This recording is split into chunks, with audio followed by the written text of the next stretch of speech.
Hi, this is Ren. This is Casey. This is All Walks of Film.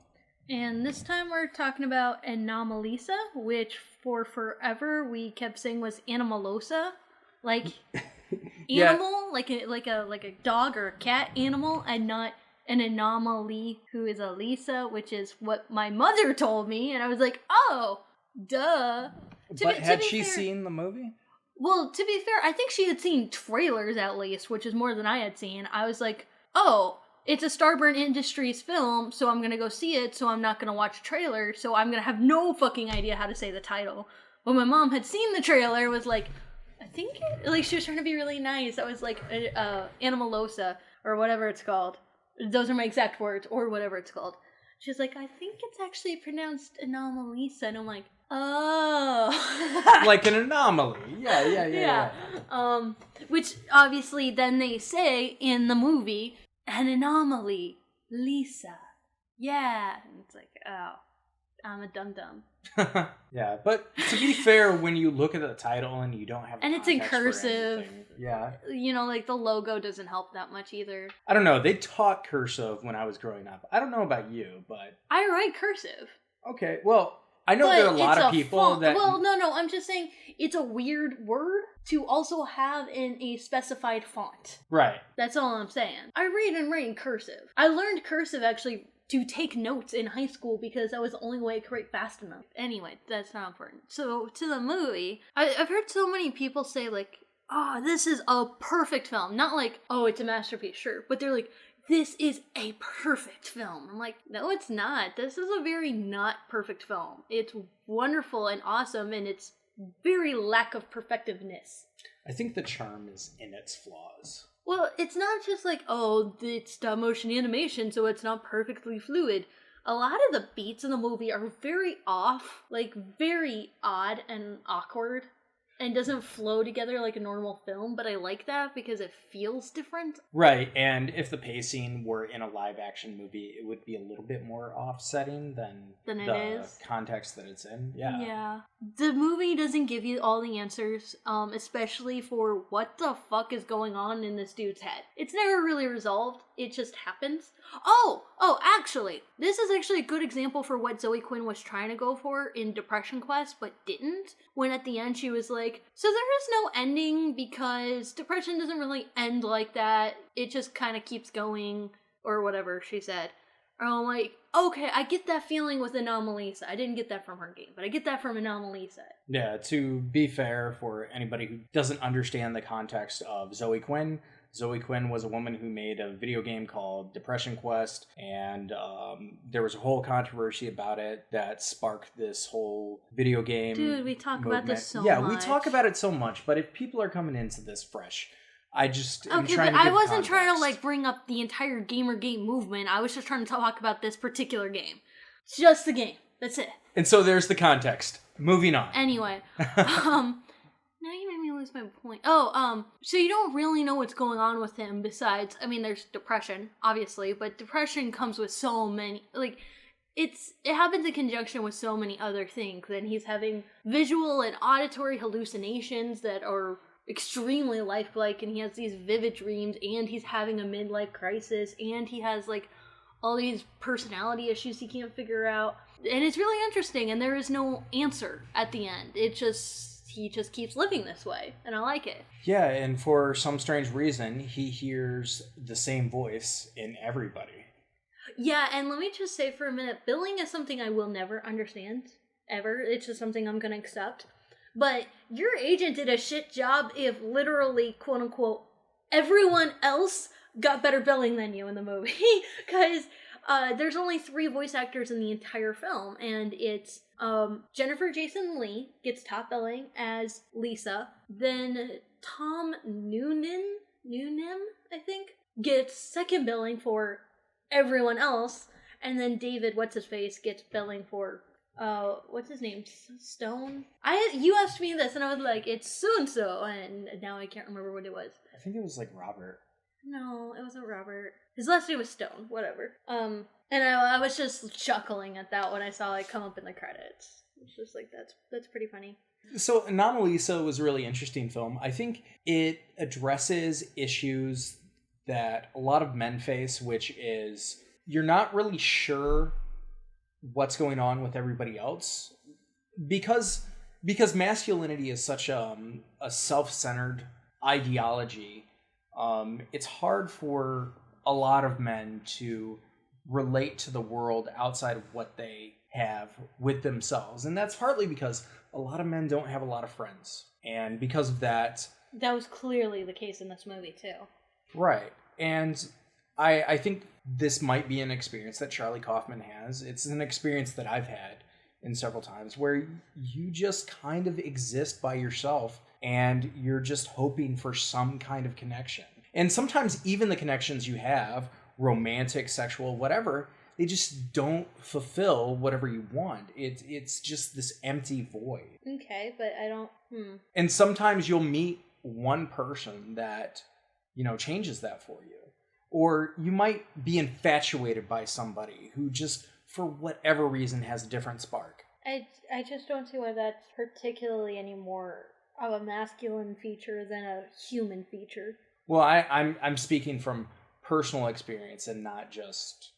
Well, right, but I mean, I've had that same experience as well, and I would be hard-pressed to find somebody I know who hasn't had that experience. Well, if we're speaking strictly on stereotypes, and that's what I'm talking about, strictly on stereotypes, strictly on masculine, feminine, men are more isolated than women. Women are group-oriented, and men are self-oriented. There are exceptions, but those are the dynamics that is usually seen.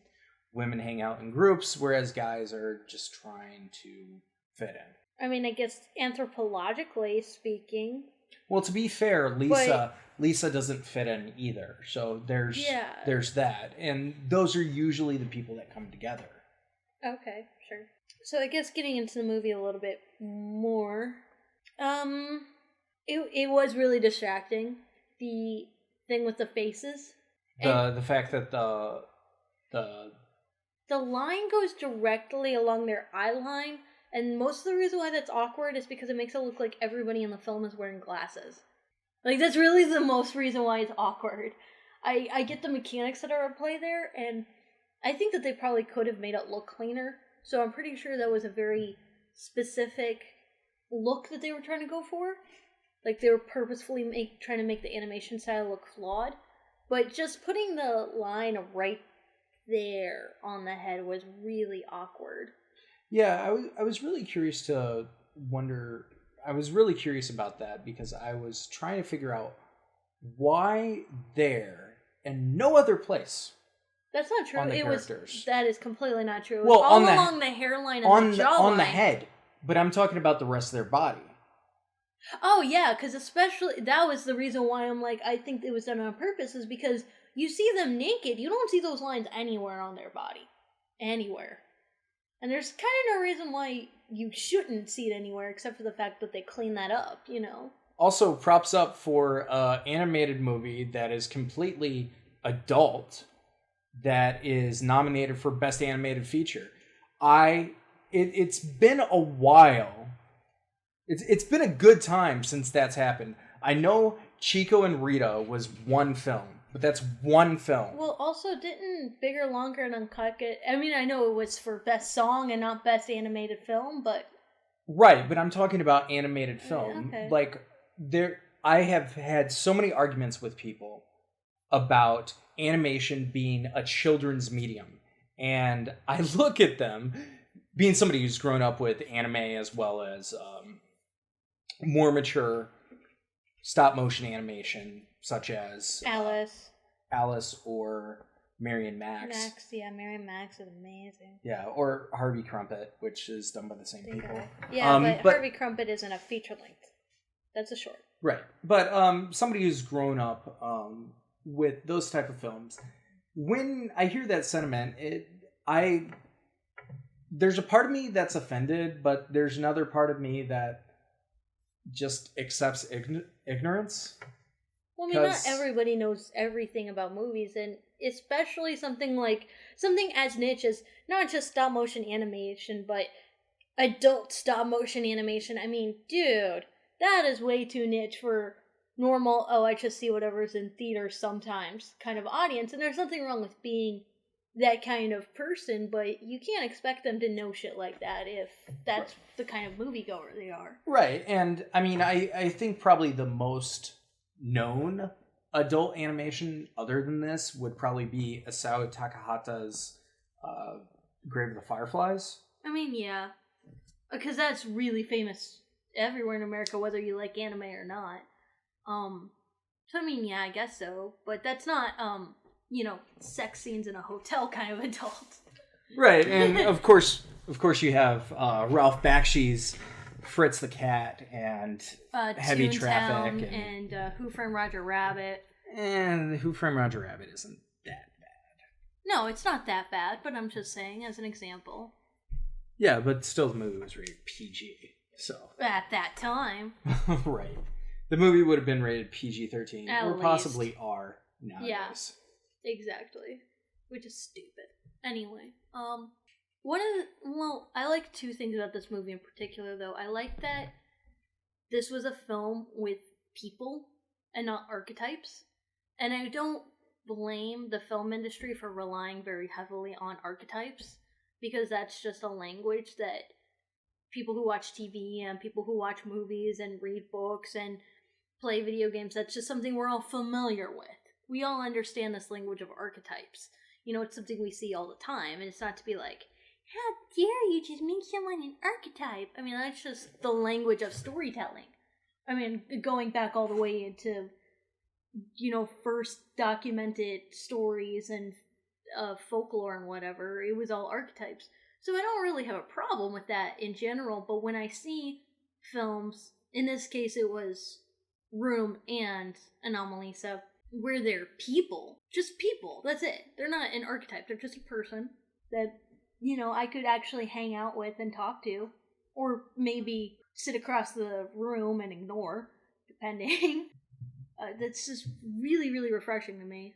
But also, Lisa is a little bit of a, not manic pixie dream girl, but kind of the one weird chick from the Breakfast Club a little bit. If she was gonna fit into an archetype, I guess you could say that. But I like that, and I like the fact that this guy is an asshole, but he doesn't want to be. Like, he desperately wants to not be a jerk, but he can't help how he feels inside.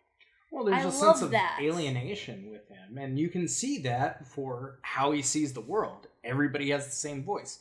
You know for a fact that everybody doesn't have the same voice. And I did actually hear that there's a mental disorder that is similar to that, but that's not what the movie was exactly trying to represent. Right, but he is fully aware that the way that he treats people because of this makes him look like an asshole, and he knows that it's not fair to them. He's very aware, and he doesn't want to be that guy, but he can't help the fact that that's how he sees things, and that's how he feels. Right. And I love that. That's amazing. You could also argue that the only reason why he's really attracted to Lisa is because she has a different voice. Well, yeah, that's why when he stops, once he starts losing his interest in her, she fades away into everybody else. Right, and it is interesting that she had, like, a different appearance, too. Yeah. Once that faded away. Yeah, because she suddenly had the same face as everyone else. I really like that, though, because even if that's not how you are all the time, you've had some situations where you're like, I really don't want to be the dick here, but I can't help it. Yeah, I've met some people. I've met some people in real life that I get to a certain point and it's like, are you a person? Mm-hmm. Like, really? Are you a person? Or do you just have to fit this archetype? I mean, it's not so much even in film, but like you meet people that literally don't feel like people. Like they're just playing pretend with everything that they do. And it's interesting because if you follow the cues, you can find out like kind of who they are as a person, but they hide it so much. Some people wear a mask and they really block themselves from other people. And I see through the cracks. And I guess visually, that's what Charlie Kaufman was trying to do with the faces. Yeah, and especially the face falling off thing, and you can see the animatronic insides inside the face. That was pretty cool. Yeah. I like the fact that they kept that. Yeah, because I think the movie was really addressing the fact that, like, at any point, all of their faces could just fall apart. Well, I think it was also a thing of, like, let's not fool the audience to pretend that we're not looking at a bunch of dolls, you know? Right. I mean, but we would still believe that, I mean, even if they did cover it. Yeah, we would, sort of, but, I mean, I think that there was kind of a moment of filmmaker to audience honesty, which is having the insides like that. I think if they didn't do that, then it wouldn't be nominated for Best Picture. I know that, I mean, Best Animated Feature. There's clay dick in that movie. I'm pretty damn sure it would have gotten an Oscar nomination anyway. Flopping clay dick. Yes. Yeah. Yeah, this movie had some pretty graphic sexuality in it, which I thought was pretty cool. Drinking game at home. Take a shot every time he says, "Oh, I'm sorry. Oh, no, it's okay." Yeah. Every time, take a shot. You will be so drunk. Yeah, it's like just that one segment. That's all you need. The movie is 90 minutes, but, like, that's all you need. You'll get so wasted if you do that. Yeah. But, I mean, there was a lot more to the movie than that. Yeah. Than just that one thing. The other thing I think about it being stop motion is that I think you could have done this live action, but I think part of the reason why it works better in stop motion is because the first act of the movie is centered around the mundaneness of life, and if you actually just had that in quote-unquote real life, that just would have started turning people off. People would have been bored to tears, which is the point, but you also have to make it just interesting enough to actually, like, keep people watching for the rest of the movie. And I think doing it in stop motion animation where people can, like, ooh, look at all the little details and stuff, as well they should, really helps keep you interested in something that's intentionally not interesting. Well, I think Charlie Kaufman has done that in his other films, such as, like, Being John Malkovich and Adaptation and Eternal Sunshine of the Spotless Mind. There is kind of an embracing of the mundane aspects of life, but there's just certain level of mundane that you can get before the audience is half asleep and the other half is awake because they're gonna finish the movie. Yeah, exactly. Yeah, and that's what I'm saying with the first part of this. Is this is not a problem in the film, that it's that mundane at the beginning, but that's something you have to work with filmically. Right, and during those moments you could appreciate, like, the animation and the hard work that goes into, like, each thing. So there's something that can distract you a little bit from the mundane reality that the film creates. What I think would have been kind of nice if they had utilized that to give you more of a feeling of, like, wow, in real life we see stuff as so, like, we don't really see the things around us because we're so used to it, but every little thing has been, you know, built and made, and we have all these experiences, whatever. You could utilize a stop motion film to give you that sort of feeling, but that wouldn't work in this particular film, which is fine. I still have that song stuck in my head all the time, too. It's Mama Patterson, Mama Patterson. I was singing that the whole time out of the theater, too, because that just got stuck in my head. I loved it. I want to build the automaton from The Invention of Hugo Cabret, and right next to it have the Japanese sex doll from Anomalisa, because I just thought she was so cute. Yeah, that was a really funny scene in the movie where he's trying to get a toy for his son, and he's so disconnected from reality that, like, he walks into a sex shop, not knowing that it's a sex shop. He just sees toys. You picked that up before, right? Because the guy who was like, you're looking for a fun night. Well, you can go to this toy shop down the street. They're open all night. And I was like, this guy just told him to go to a sex shop. What a dick. You didn't get that? No? Okay. But him going to the sex shop was hilarious. Yeah, completely. And he was just like, I'm here to get a toy for my son. I'm looking around now and realizing I probably shouldn't have come here. Whoops. Yeah. Yeah. Like, you might have heard of him. He's a pirate. Yarg. He was very drunk. His son is such a twerp, which I know is the point, because he doesn't like his kid, but God, that kid is a twerp. For the, like, 15 seconds of the entire film that we spend with him, it's just like, oh. Yeah. I kind of got the impression that he didn't really like anybody except for Lisa. Yeah. I thought it was really interesting that the first thing that he does is call like an ex-girlfriend of his that he just left. Yeah. And, you know, they're on this extremely awkward date, and she's just like, yeah. And, like, there was a part of me, like, at the very beginning where I was, like, starting to pick up that everybody's voice was sounding the same. Yeah. Because, you know, at the very beginning of the movie, like, you don't necessarily Well, there weren't a lot of it. voices at the beginning either, so... So you don't necessarily notice it as much, but, like, you're hearing all these women, like, sounding exactly like men, and you're just well. Also, like, part of he me talks is like, to his son, and his son talks exactly like the lady in the hallway, and it's just like, what? Yeah, and there was like a part of me that was like, are these people transgender? And then it was like, no, this is an animated movie. Like, get that out of your head. But you know, it was there at the beginning, and as the film progressed, it was like, no, he just hears the rest of the world as this one voice, right? And then he meets Lisa, who what I was trying to figure out is, were they all the same voice, including his voice? Because I thought he was just speaking with, like, the same voice actor speaking with two different accents. Yeah, I actually That's what I was trying to figure out, was I thought they all sounded like him, except for not British. Yeah, I originally, while I was watching it, I was like, he just hears his own voice, right? Yeah, that's what I thought. But that turned out not to be the case. Yeah. At least, I don't think.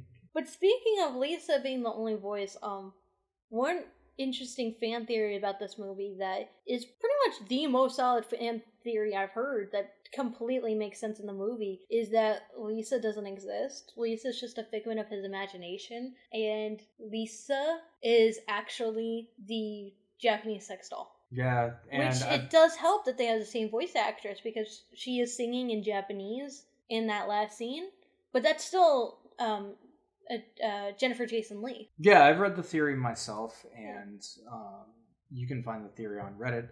I'll put it in the description below. It's a really sound theory, mainly because semen does not last that long. Yeah, semen will dry out. And the fact that there was a semen leakage at the end of the movie. At the end of the movie, when he gives the doll to his son, signifies that he probably fucked that doll. Yeah. Especially because in the sex scene, the doll is covered still. Like, she's in a plastic or a paper bag, so you can't really see her. So she's not really supposed to be involved in the scene, which means she could have been directly involved in the scene. But I mean, the whole thing is only predicated on the fact that the dude's crazy. Well, but the other fact, the other thing that's interesting is the fact that the crack on her face is the crack on her face same matches. Spot as Lisa's. And also, there's another thing where she is singing to him, and he's like, "That was beautiful," and she interrupts him because she's still going. That scene was so hilarious. That scene was super hilarious, but in real life, that could have been the doll just keep singing because it's a robot. Right. Oh, girls just want to have fun. That works way fucking better than the New York thing in Shame. Yeah, the New York thing in Shame. It's like 2 days later, Carey Mulligan finishes her little song. I hate that song with the burning passion of 1,000,000 Foreman girls. Fuck that song. Also, props up for this movie not taking place in New York. More movies take place in other places besides New York and California. There's a whole fucking... Hawaii. There's a whole country in the middle. There's a whole country besides New York, Hawaii, and sometimes Texas. And, well, LA. It's always New York and LA. And then sometimes if it's not one of those, it's either Hawaii, San Francisco, San Diego, and Texas. Which is in California. No, All I those know. places are in I know, but it's almost always LA. Out of those 3 cities in California, it's there's a whole United States there. Yeah. You know. There's a whole area in the middle, dude. Yeah. Every once in a while you might see Chicago, but you see Texas or California before you see Chicago. I don't think that's true. It depends on what you watch. Yeah, I'm pretty sure you'll see Chicago more than Texas. I watched a lot of Westerns, so, like, almost all of them take place. Yeah, how many Westerns are even made anymore? Oh, there's a small handful. There's a small handful, but it's a small handful. Yeah, maybe one a year. But, Western-style movies... Yeah. Also get shot in Texas, like, What you're trying to say is you watch a lot of Terrence Malick.